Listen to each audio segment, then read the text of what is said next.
Larry, they're moving aerial tankers from Europe, from the United States to Europe, then from Europe to Yep. Qatar, and the same sort of move. Just like they did before the last attack. Yeah. What is that? Do you think, are we gonna, how close are we to the war between the two, the United Bibi, States? you probably know this. Bibi went back to Israel, and after telling Donald Trump that everything was copacetic with the ceasefire deal and the ultimate end of the war in Gaza, went back in Hebrew and told everybody no such thing. The war is going on. The IDF's going to kill them all. We're going to finish the war. So that duplicitous lying sack of proverbial horse turd is doing it again. Why? Because he knows what's coming. He knows what's coming. He's not going to have to talk to Donald Trump. He's not going to have to apologize. He's not going to have to get out on bended knee. He wouldn't anyway.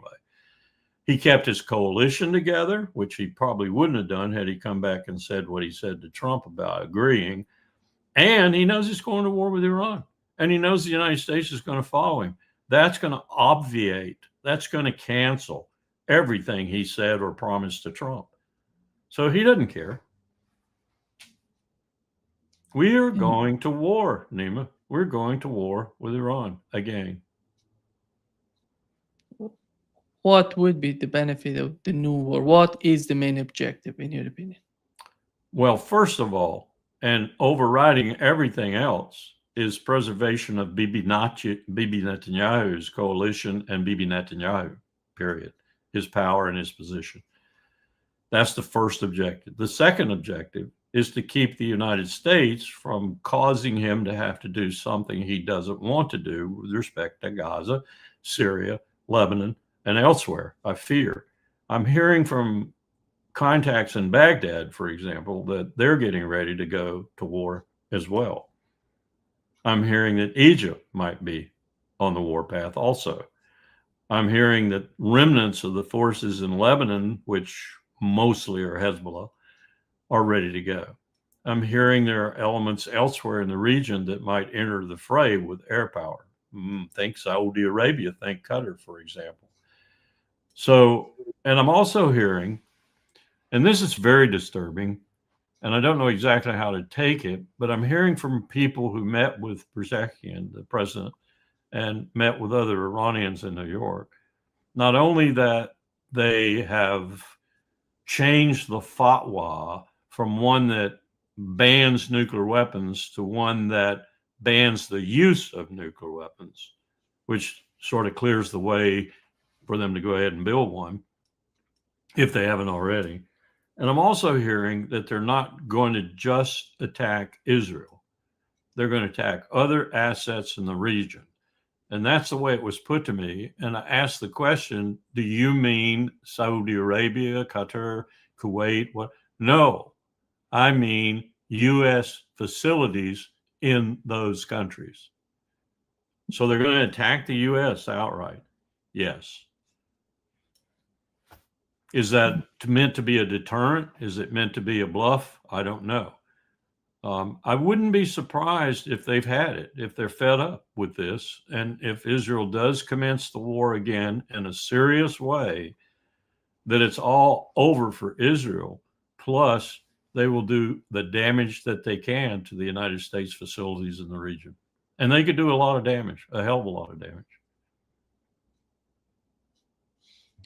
That they could sink an aircraft carrier if it were in range of one of their high velocity missiles or a spread of those missiles is, I would say, 60 to 70% a possibility. And then we're off to the races, Nima. I mean, we're off to a regional war. One wonders what Russia and China will do if this starts in that flagrant, overwhelming way. What will they do? So what's this story of peace plan?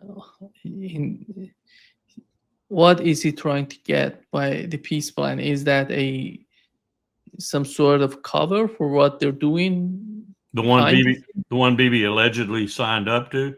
Well, I think that's ultimately Tony Blair. That's essentially Tony Blair running some sort of consortium that will make Gaza, into the thing Trump wants to make it into. a huge enterprise that will make money and so forth and so on. And maybe it has a patina of a potential for a dual state eventually in order to satisfy the members of the Abraham's Accord and get them back into it. I don't think it's going to work. And I know it's not going to work with what Bibi went back and said in Hebrew, which was, I didn't mean any of that. We are going to continue this war. We're going to continue it until Hamas is exterminated. The hostages be damned. He didn't say that, but that's essentially what was implied. And I know I'm safe, at least for the interim, because I'm going to war with Iran, and the United States will have no choice but to come in with me. Larry, maybe I'm so much pessimist about what Donald Trump is doing, but it seems to me that Donald Trump has came out by this sort of plan. He has come out, but by this plan because of Netanyahu's position in Israel, because those people who are putting a lot of pressure on Netanyahu and his administration about the hostages. Right. And they're trying to tell those people, so we are trying to do everything. Look at Donald Trump. He put out a peace plan. They're not going to sign for it. No. We have to continue the conflict. You know, they're somehow legitimizing what Netanyahu is doing in. I think Netanyahu wrote the hostages off a long time ago. I really do. I don't think he gives a damn about them. And he doesn't give a damn about them because he feels like they're an impediment to his finishing the job, as it were. Yeah. After all, Larry, if something happened, you mentioned Iran would attack the U.S. bases in the Middle East, but isn't that somehow strange? That do you think that Turkey knows what's going on? Do they really care about what's going on in the Middle East? What is the role of Turkey? Turkey is a NATO member, the staunch anchor of the southern flank of NATO, which is not saying much today because NATO is falling apart. I think Erdogan, given his previous performance and all this debacle that's happening around him, would just sit there and watch. I don't think he's going to. Now, were Israel to start to topple, seriously topple, fall into chaos, Jews going everywhere, I mean, that's what you're going to have. I found out the other day, Nima, that over 1.5 million Jews have already left Israel. 1.5 million. With all the strictures that Netanyahu has put on travel, still 1.5 million have had enough money or enough connection to get out. In that event, if it were completely collapsing and it weren't nuclear, Erdogan might move. But that's the only way that guy will move.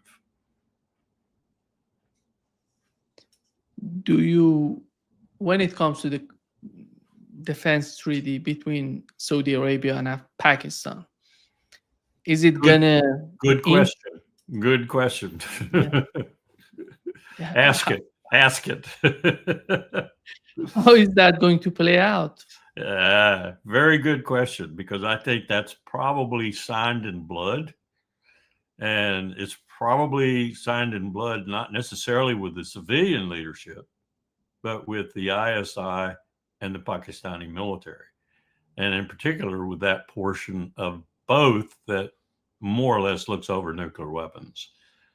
And that means that Saudi Arabia has a nuclear weapon at its beck and call whenever it wants to use it. You know, I'm of a firm belief that when Mohammed bin Salman first became defense minister and took the portfolio, one of the things he did was go to Islamabad and spend about $20 billion of Saudi money, 20 billion US. I think that was a contract with Islamabad with regard to, at that time, Iran possibly developing a nuclear weapon. Islamabad said to him, you will have 20. I don't know what the number is, but 20 is sort of military. Yeah, I'd want about 20. So 20 weapons will come your way instantly when Iran tests, or Iran has a nuclear weapon. That's the agreement. Now it's been put in blood. I mean, it is a defense pact now. I don't know if that's a portion of it, but I do know that my contacts tell me that it includes, if it's nuclear, we'll be with you. We will be on your side. So we've got a whole new ball game, and it's not just Iran and Pakistan.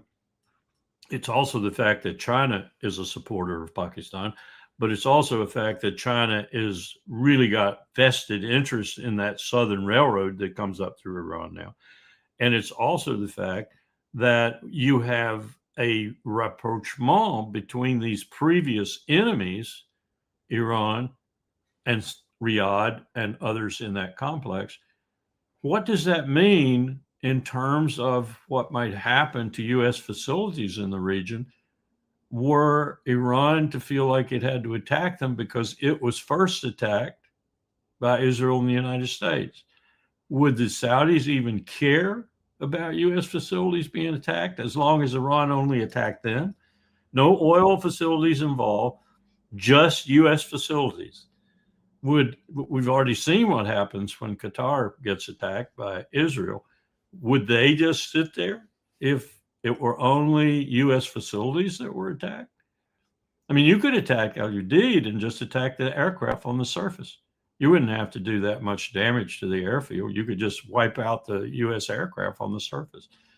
And a surprise attack would pretty much do that. And it would be, I think it would be a surprise. I think this is not something that would be expected by U.S. Central Command.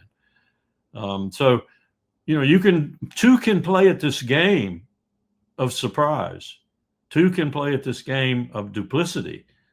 And it's about time that Persians used a little bit on the Arabs and on Israel. And I suspect that maybe the IRGC and the national military and maybe even the Guardian Council and the Majlis in particular, it's been pretty vituperative. It's been pretty warlike. Okay, we're in for a penny, in for a pound. We're going to take these bastards on. I wouldn't blame them a bit. I mean, the history is just too ripe with their being finally angry enough to do something to the great Satan.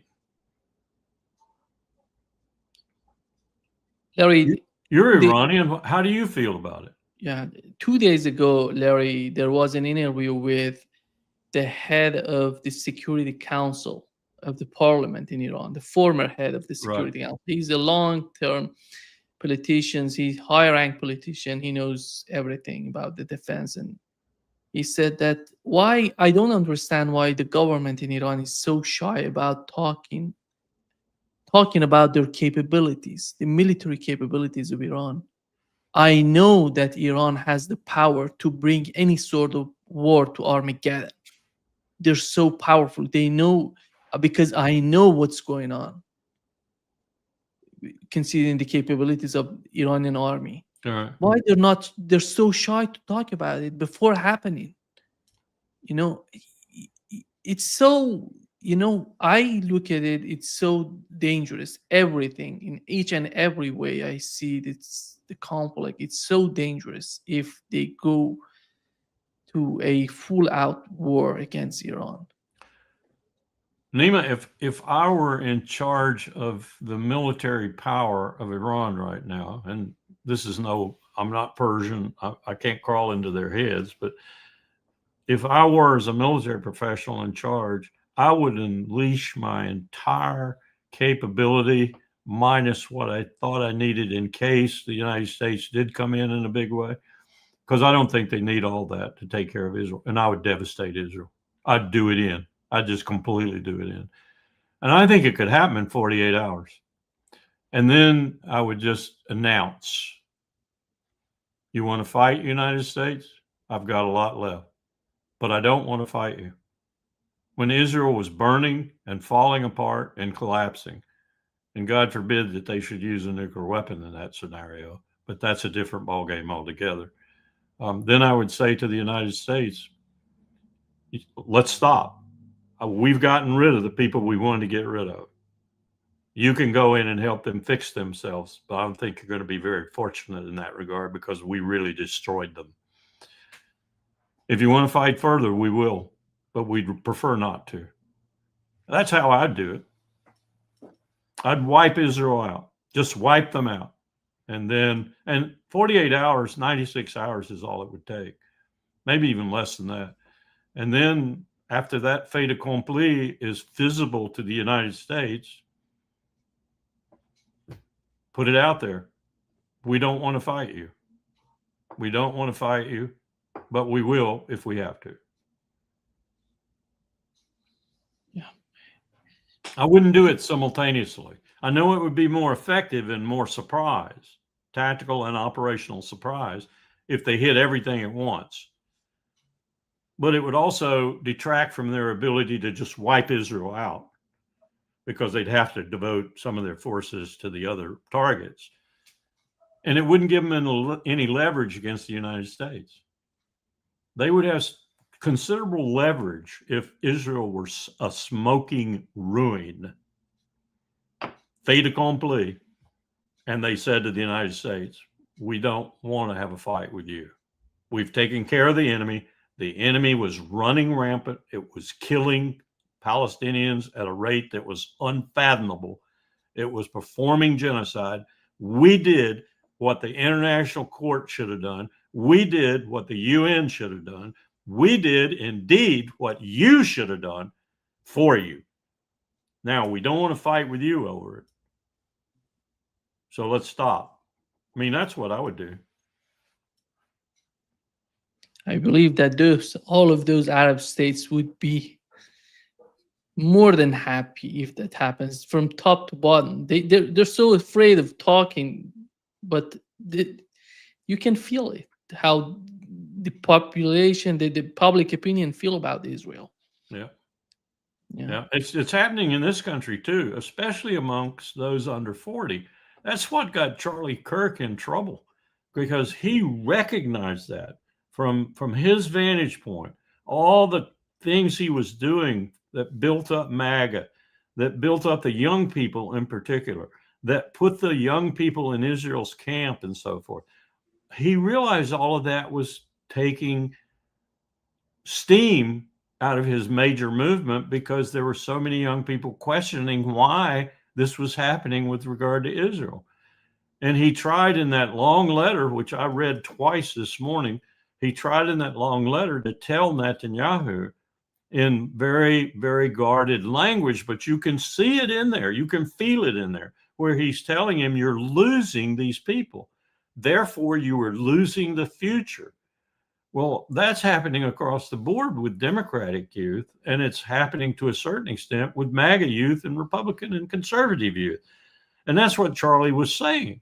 And I think that's what got him killed. But they're not paying any attention to it. They're just doubling down. They're hiring more companies, building more public affairs campaigns, trying to capture more.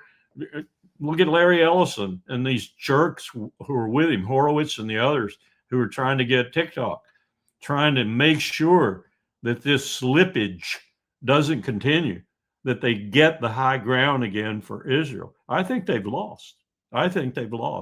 And the young people are the ones that are losing, and that's the future.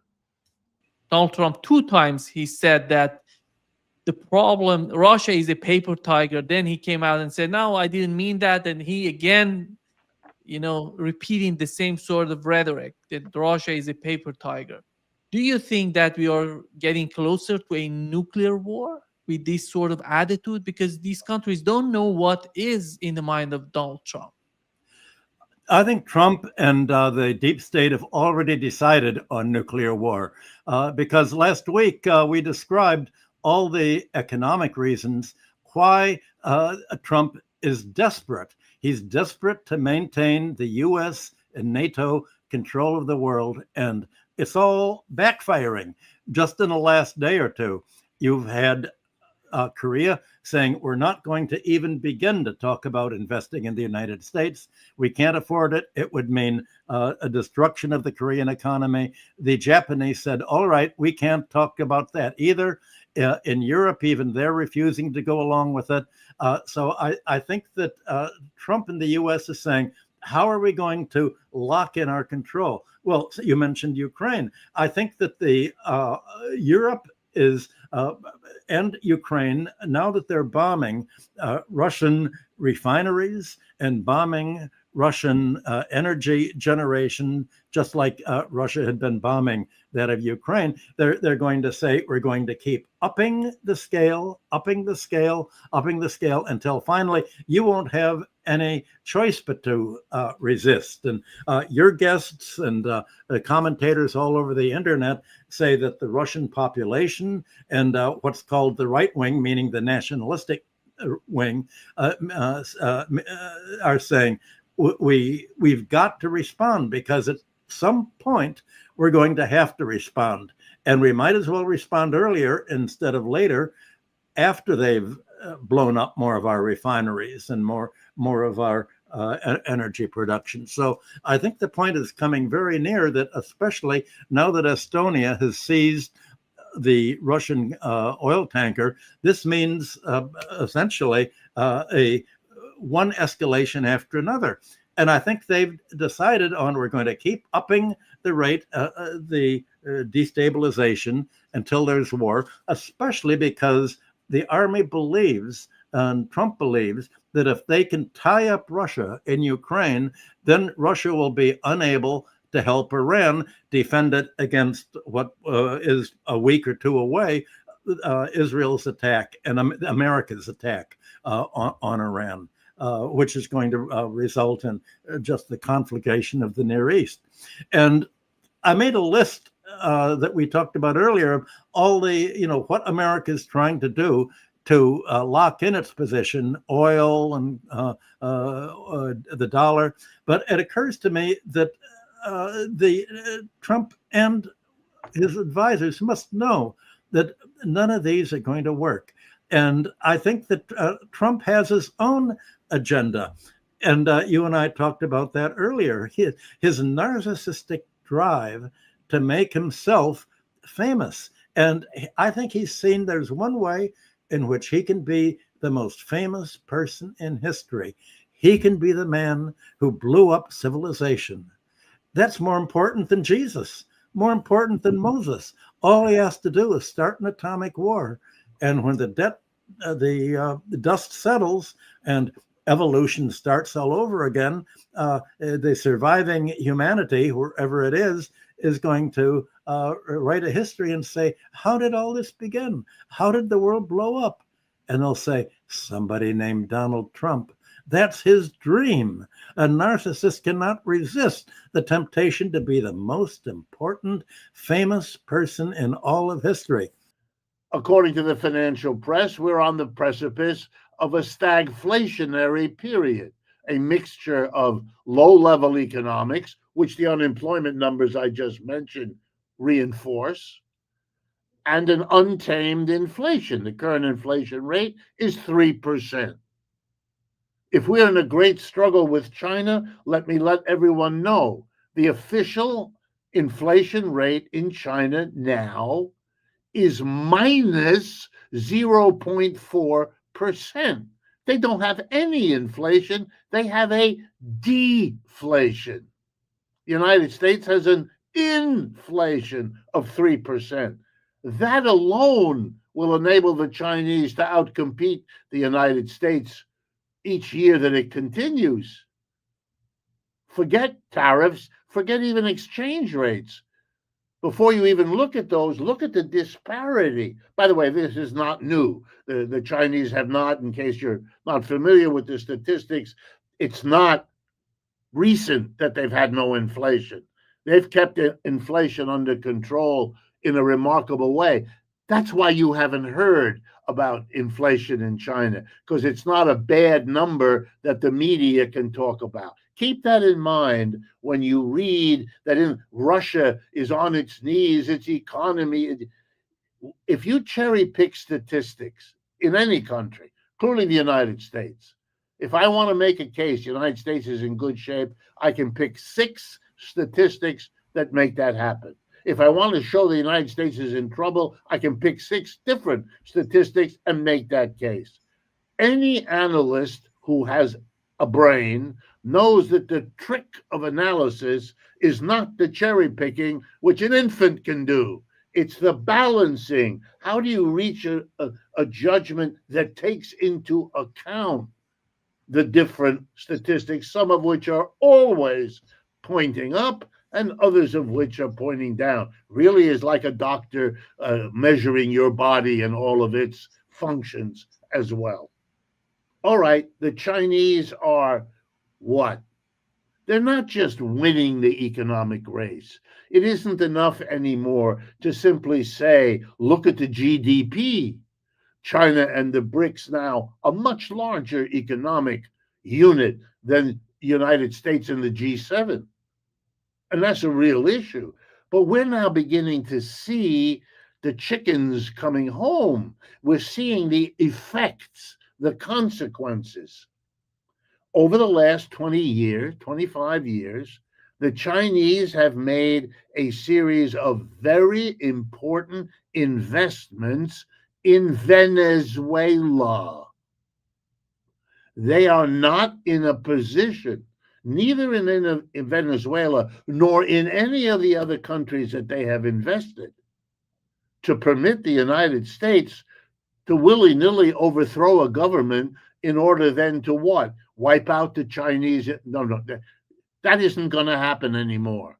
That's what used to happen in the old colonial world, yes, but not now. So when the United States, in violation of everything I understand to be the law, wantonly kills, I don't know, 25 people by now in several boats on the outskirts of Venezuela, no arrest, no investigation, no trial, no jury, no judge, no appeal, murder on the spot, with statements about Venezuela being punished for its drug activities. Everyone who knows anything about the drug trade knows that the bulk of the drug trade happens on the Pacific Ocean side of the Western Hemisphere, not on the Atlantic side. What comes from the Atlantic through the Caribbean is small potatoes. If you're interested in inhibiting drugs, Venezuela isn't your target.